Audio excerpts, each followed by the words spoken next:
Student class 10th NCERT book से हम question number 5 exercise 12.2 से सॉल्व कर रहे हैं। तो क्वेश्चन को देख लेते हैं। क्वेश्चन का डायग्राम मैंने बना दिया है, ध्यान से समझिए। हमें क्या दिया हुआ है, in a circle of radius 21 centimetre, यानी कि एक वृत्त है, एक सर्किल है जिसकी त्रिज्या क्या दी हुई है, हमें 21 सेंटीमीटर दी है, 21 सेंटीमीटर, ठीक है। और सेंटर पर ये जो है केंद्र पर 60 डिग्री का कोण बना रहा है, 60 डिग्री का एक एंगल जो है वो बनाता है। तो स्टूडेंट्स हमें अपने क्वेश्चन में तीन पार्ट जो है, क्वेश्चन में हमें तीन पार्ट दिए हुए हैं जो हमें सॉल्व करने हैं, तीन आंसर में फाइंड आउट करने हैं। सबसे पहले क्या निकालना है, देखिए लेंथ ऑफ द आर्क। अब यहां से जब ये बनेगा तो ये आर्क क्या हो जाएगी, एसीबी। तो फर्स्ट तो हमें फाइंड आउट करनी है एसीबी, तो फर्स्ट में नोट कर लीजिए, यानी इसका मतलब क्या है, हमें एसीबी जो अपने डायग्राम के अकॉर्डिंग है ये फाइंड आउट करनी है, यानी कि इसकी लेंथ क्या होगी, एसीबी की लेंथ क्या होगी। सेकंड क्या पूछा जा रहा है हमसे, area of the sector formed by the arc. तो इस आर्क के द्वारा ये जो सेक्टर जो बना है, ध्यान दीजिए, ये होगा ऊपर मेजर सेक्टर, नीचे वाला क्या होगा, माइनर सेक्टर। यानी कि अब हमसे एरिया जो पूछा गया है वो किसका पूछा गया है, ओ ए सी बी। यानी सेकंड में जो हमसे पूछा गया है area of minor sector O A C B, ठीक है, ये हो गया। और थर्ड में हमसे पूछा गया है the area of the segment forced by the corresponding chord, यानी कि माइनर सेक्टर। ये जो मैंने ब्लू जो किया हुआ है एरिया ऑफ जो है, ये आपसे पूछा गया है थर्ड पार्ट में। यानी फर्स्ट पार्ट आपसे कॉर्ड की पूछी गई है, यानी एसीबी जो है आपसे ये फाइंड आउट करवाया गया है, फिर ओ ए सी बी का जो एरिया है वो फाइंड आउट कराया गया है, और फिर आपसे ये सेक्टर। यानी क्वेश्चन में हमें तीन पार्ट दिए हुए हैं, तीन आंसर हमें निकालने हैं। तो स्टूडेंट स्टार्ट करता हूं। तो सबसे पहले फर्स्ट पार्ट को लेते हैं, लेंथ ऑफ द आर्क। तो लेंथ ऑफ द आर्क क्या होगी स्टूडेंट्स, आपको पता है इसका जो होता है सर्कमफ्रेंस का फॉर्मूला क्या होता है, 2 पाई आर। तो हम यहीं से इसे फाइंड आउट करेंगे। तो देखिए, तो एरिया ऑफ द, अगर आपको आर्क फाइंड आउट करना है, या length of the arc, sorry length आएगी तो क्या होगा, लेंथ ऑफ द आर्क। तो ये क्या करेंगे हम, देखिए हमें क्या निकालता है, सर्कमफ्रेंस, यानी कि थीटा अपॉन 360 इंटू क्या हो जाएगा आपका, सर्कमफ्रेंस का फॉर्मूला क्या होता है, 2 पाई आर। जो पूरी जो आपका सर्कमफ्रेंस जो होता है सर्किल का, उसे अगर हम फाइंड आउट करते क्या होता है, 2 पाई आर। और हम उसमें से हमें क्या करना है, एसीबी की वैल्यू जो है वो हमें फाइंड आउट करनी है, तो इंटू क्या हो जाएगा, सर्कमफ्रेंस, यानी 2 पाई आर, ठीक है। अब यहां से मैं वैल्यू रख देता हूं, तो थीटा, केंद्र पर कितने डिग्री का कोण बनना है स्टूडेंट, 60 डिग्री का कोण बनना है। तो केंद्र पे कितने डिग्री का कोण बना देंगे, 60 का, तो 60 हमें दिया हुआ है अपॉन 360 इंटू 2 पाई आर, यानी 2 इंटू पाई की वैल्यू हमें दी हुई है 22/7 रखनी है, और रेडियस क्या है आपकी 21। रेडियस हमें क्या दी हुई है 21, तो वो हमने पुट कर देंगे। तो यहां से देखिए 1/6 हो जाएगा, और 7 से अगर मैं इसे डिवाइड करता हूं तो 3 टाइम, और ये करा तो 3 टाइम, और 3 से 3, हमारे पास क्या रहेगा 21, यानी 21 सेंटीमीटर। तो फर्स्ट पार्ट जो है ये आपका आ चुका है, ठीक है ना। आपको जो आर की लंबाई है वो हमें कितनी मिल गई है, 22 सेंटीमीटर, यानी एसीबी की जो है वो लंबाई हमें मिल चुकी है। फर्स्ट आपका क्वेश्चन का पार्ट सॉल्व हो गया, पहला हो गया। अब चलते हैं सेकंड पार्ट पे। अब देखिए सेकंड पार्ट में हमसे क्या कहा गया है, area of the sector formed by the arc. तो एरिया जो बनेगा, तो इसे हम क्या कह सकते हैं, ओ A C B, O A C B, इसे निकालते हैं। तो इसमें ये क्या होता है, एरिया ऑफ द सेक्टर, यानी अब हमारे पास क्या है, ये है आपका माइनर सेक्टर। तो माइनर सेक्टर के लिए क्या निकालते हैं हम, माइनर सेक्टर यानी area of the minor sector equal to क्या होता है, ये जो है आपको कहते हैं ओ ए सी बी, ये क्या हो जाएगा, theta upon 360 into pi r square.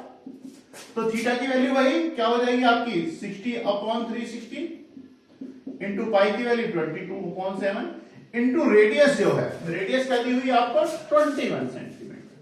तो 21 इंटू 21 डिवाइड करोगे 1/6, 3 टाइम, 3 से 2 टाइम्स, 2 से 11 टाइम, यानी आपके पास क्या है 11 इंटू 21।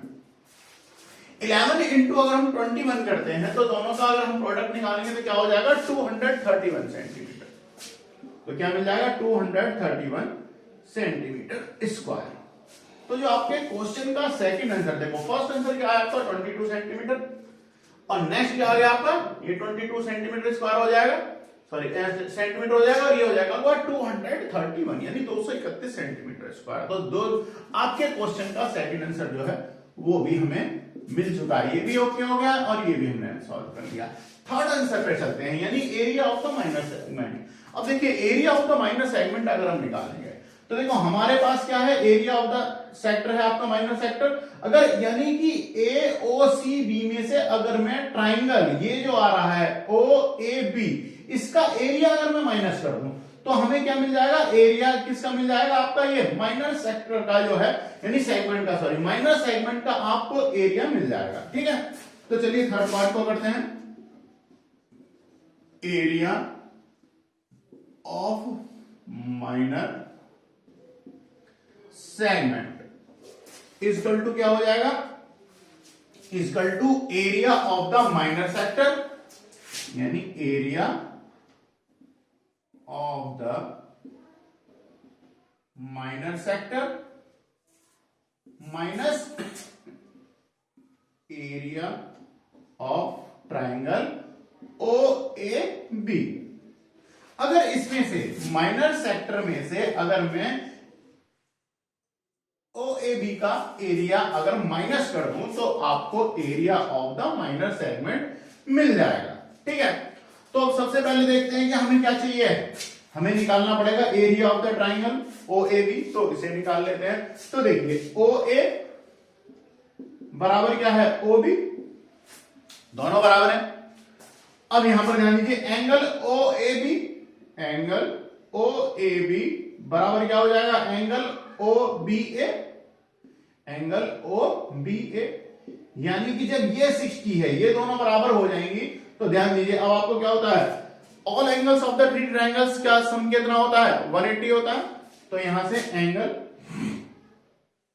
तो जब ये दोनों बराबर हो जाएंगे तो हम मान लेते हैं ये हो गया x और ये भी हमने मान लिया x, दोनों कितने हो गए x x। तो यानी कि तीनों एंगलों का अगर हम सम करते हैं तो first angle 60 plus x equal to कितना हो जाएगा 180, मैं थोड़ा शॉर्ट में कर रहा हूं, तो 60 प्लस के 2x इक्वल टू कितना हो जाएगा 180, 2x equal to 180 minus 60, 2x equal to कितना हो जाएगा 120 और x इक्वल टू 2 से डिवाइड कर दोगे 60, तो x की वैल्यू भी कितनी आ जाएगी 60 आ जाएगी। जब x की वैल्यू 60 60 60 तो ये कौन सा ट्रायंगल बन गया आपका, इक्विलैटरल ट्रायंगल हो गया, यानी क्या बन गया इक्विलैटरल ट्रायंगल।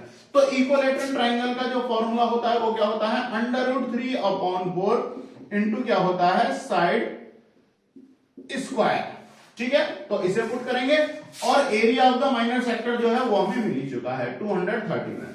तो यहां से हमें क्या मिला, area of the minor segment निकाला था, तो मैं कर दूं 231 माइनस √3/4 इनटू साइड क्या है आपके ट्रायंगल के 21, तो 21 का हम क्या कर देंगे स्क्वायर कर देंगे, तो यहां से हो जाएगा 231 माइनस √3/4 इनटू 21 का स्क्वायर करता हूं तो 441, यानी कि 231 माइनस 441 √3/4 सेंटीमीटर स्क्वायर। ठीक है, तो स्टूडेंट आपका जो आंसर है थर्ड आंसर जो आपको मिला है area of the minor segment कितना हो गया 231 माइनस 441 √3/4, तो ये हो गया जी आपका आंसर। तो आपको अपने क्वेश्चन नंबर 5 के तीन आंसर आपको मिल चुके हैं। फर्स्ट आंसर जो था आर्क की लंबाई आपसे एसीबी पूछी थी 22 हमें मिल गई।